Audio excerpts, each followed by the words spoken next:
કે એક વખત જે જીવ પ્રભુને શરણે આવશે, પ્રભુ એનું હાથ ક્યારેય નહીં છોડે. જો આપણા પુષ્ટિ ભક્તિ માર્ગમાં આપણો અને આપણા ઠાકોરજીના 3 સંબંધ થાય છે. કેટલા સંબંધ થાય છે? બધા જાગો છો ને? બોલો વલ્લભાધીશ કી જય. તો આપણા ઠાકોરજી સાથેના 3 સંબંધ થાય છે. 3 સંબંધ કયા કયા? કે સૌથી પહેલા બ્રહ્મ સંબંધ, પછી કૃષ્ણ સંબંધ અને પછી લીલા સંબંધ. કે જ્યારે કોઈ વલ્લભકુલના બાળક શ્રી મહાપ્રભુજી સ્વરૂપ જ્યારે આપણા પર કૃપા કરે, આપણને બ્રહ્મ સંબંધ આપે, ત્યારે આપણો સંબંધ બ્રહ્મ સાથે થાય છે. અને એ સંબંધ એવો થાય કે આપણને બ્રહ્મની ઠાકોરજીની સેવા કરવાનો અધિકાર પ્રાપ્ત થાય. અને જ્યારે બ્રહ્મ સંબંધ પ્રાપ્ત થયા બાદ જ્યારે આપણે ઠાકોરજીની સેવા કરતા હોઈએ, સેવા કરતી ગુરુ આજ્ઞા કરે સેવા કરતા જઈએ, તો એ સેવા કરતાં કરતાં પરસ્પર આપણો અને આપણા ઠાકોરજીનો સંબંધ પ્રગટ થાય. એ છે કૃષ્ણ સંબંધ. બ્રહ્મ સંબંધ મહાપ્રભુજી કરાવે, બ્રહ્મ સંબંધ વલ્લભકુલના બાળકો કરાવે, પણ અને એ બ્રહ્મ સંબંધ થયા બાદ જ્યારે કૃષ્ણની સેવા કરતા જઈએ, કૃષ્ણ સેવા સદા કાર્ય, કે જ્યારે કૃષ્ણની સેવા કરતા જઈએ તો એ સેવા કરતાં કરતાં આપણો અને ઠાકોરજીનો કૃષ્ણ સંબંધ થાય છે.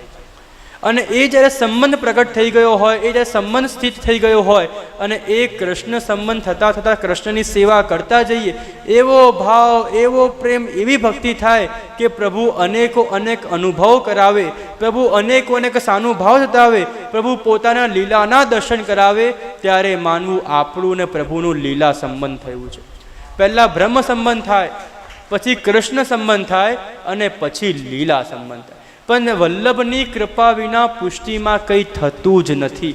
જો આપણને થાય કે આપણે મહાપ્રભુજીને સાઈડમાં કરીને પોતે આગળ વધી જઈએ તો મહાપ્રભુજીના વગર કંઈ થાય જ નહીં. તમે બધા તો બહુ સમજદાર વૈષ્ણવ છો.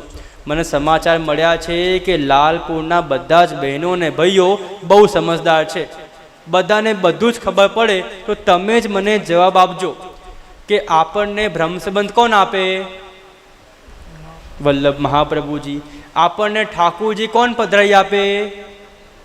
આપણે ઠાકોરજીની સેવા કરીએ, જ્યારે ભોગ ધરીએ તો કોની કાનીથી કરીએ?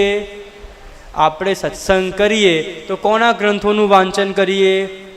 હવે જ્યારે આપણા 100 વર્ષ પૂર્ણ થાય, જ્યારે લીલામાં જવાનો સમય આવે તો કોની કૃપાથી આપણે લીલામાં જઈએ? જો તમને બધાને તો બધું આવડે છે. આપણે જ્યારે પુષ્ટિ ભક્તિ માર્ગમાં બધા જ કાર્ય વલ્લભની કૃપાથી કરીએ છીએ અને એમાં જો વલ્લભને ભૂલી જઈએ તો ઠાકોરજી સેવા સ્વીકારે કેવી રીતે? રસખાનજી જે પોતે રસની ખાન, ઠાકોરજી પોતે એમના પર કૃપા કરતા, ઠાકોરજી વાત કરતા, બોલતા, ખીલતા, હસતા, બધું જ કરતા, પણ જ્યારે રસખાનજી ઠાકોરજીને પ્રાપ્ત કરવા જાય તો ત્યાંથી ઠાકોરજી ભાગી જાય.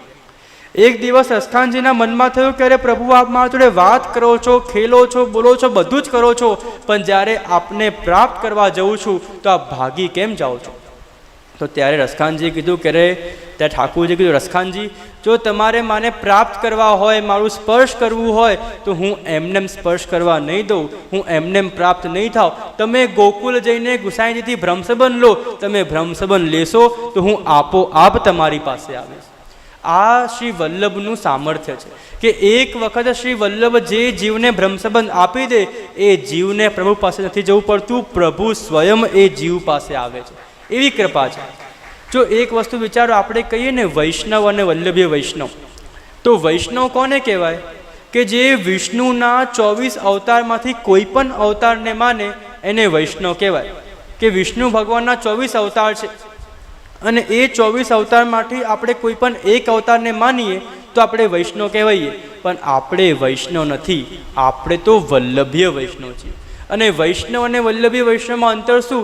કે જે વૈષ્ણવે વલ્લભ દ્વારા બ્રહ્મસંબંધ લીધું હોય, વલ્લભના સિદ્ધાંત અનુસાર ચાલતા હોય, એમને વલ્લભીય વૈષ્ણવ કહેવાય. જો એક બહુ સરસ પ્રસંગ શ્રવણ કરાવું કે એક વખત હનુમાનજીએ શ્રવણ કર્યું કે રામ ભગવાને એક એવી ડાયરી બનાવી છે કે જે ડાયરીમાં રામ ભગવાને એવા ભક્તોના નામ લખ્યા છે કે જે ભક્ત રામ ભગવાનને સૌથી વધારે યાદ કરે.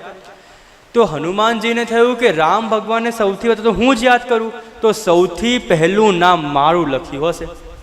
ભાગતા ભાગતા ઉડતા ઉડતા ડાયરી પાસે ગયા, ડાયરી શોધી અને જ્યાં ડાયરી જોઈ બધાના નામ લખ્યા હતા, પણ હનુમાનજીનું નામ જ નહોતું.